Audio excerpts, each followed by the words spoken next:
சிவாய. ஓம் சரவணபவா. குருபாதம் பணிகிறேன்.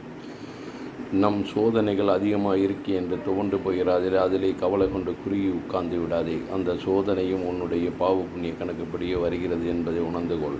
நீ செய்யும் செயல் என்ன என்பதை நீ அறிவதில்லை. ஆனால் உன் சுயநலத்துக்காக பல உயிர்களையும் பல ஆத்மாக்களையும் துன்புறுத்தி வாழ வைக்கிறாய்.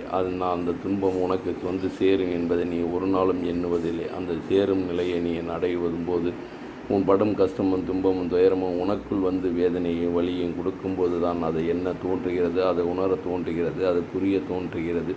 தனக்கு என்று எதுவும் இல்லை என்பதை தான் அறிவதில்லை. ஆனால் எல்லாம் நமக்கே நான் சேர்த்தது என்று எண்ணுகிறோம். ஆனால் எல்லா சொத்தும் சுகமும் இருந்து நம் வாழ்க்கை எதை நோக்கி போகிறதோ அதை நோக்கி போக வேண்டும். அதுவே இறைநிலை.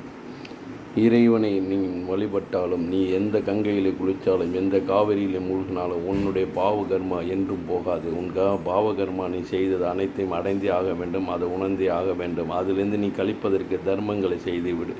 பாவங்களை செய்யாமல் புண்ணியங்களை தேடிவிடு. நீ எந்த ஆலயம் சென்றாலும் உன் கர்மா உன்னை விட்டு விலகாது. நீ எந்த பரிகாரம் செய்தாலும் உன் கர்மா உன்னை விட்டு விலகாது. நீ செய்யும் செயல் என்னவோ அதுவே உன்னை வந்து அடையும் என்பதை நீ எண்ணி வாழ்ந்து விடு. உனக்குள் இருக்கும் சிவமே நிலை என்று எண்ணுகிறாய். அந்த சிவன்தான் பிரபஞ்சம். பிரபஞ்சம்தான் காற்று. அந்த காற்று உன் உடம்பை இயக்கிறது. அந்த உடம்புக்குள் இருக்கும் காற்று உன்னை விட்டு சென்றால் உன் உடம்பு நாறிவிடும் என்பதை எண்ணி வாழ்ந்து விடு. அதனால் ஆணவத்திலே அகத்திலே வாழ்ந்து விடு. அதை விட்டு கொடுத்து சென்று விடு. எல்லோருடையும் பண்பாக பாசமாய் வாழ்ந்து விடு.